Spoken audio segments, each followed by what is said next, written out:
What if I told you your face isn't random at all? It's actually a perfect remix of your parents, designed by something incredibly small but insanely powerful.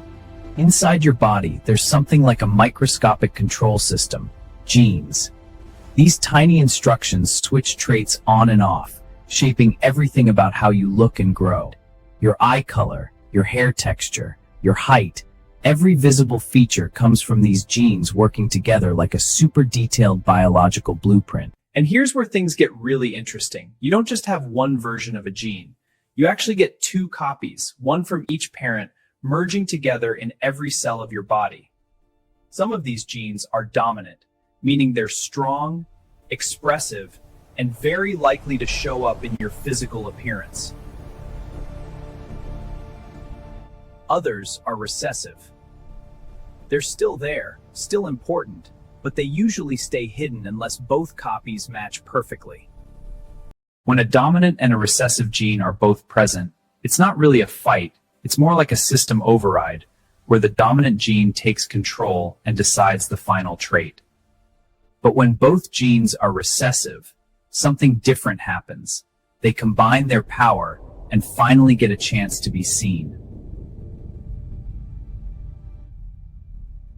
To understand these outcomes, scientists use a simple tool called a Punnett square to map all the possible combinations.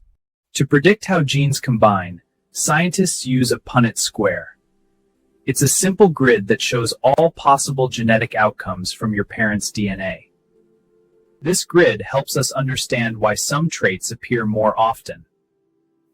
Even one dominant gene can shape your appearance completely.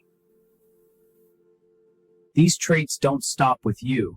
They travel through generations, passed down like a living code inside your family tree.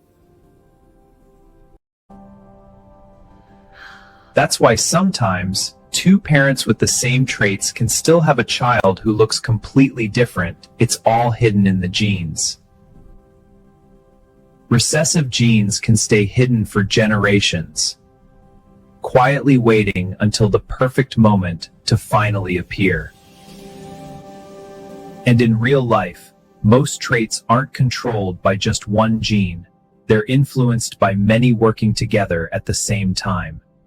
That's exactly why every human being looks different, even people from the same family or background.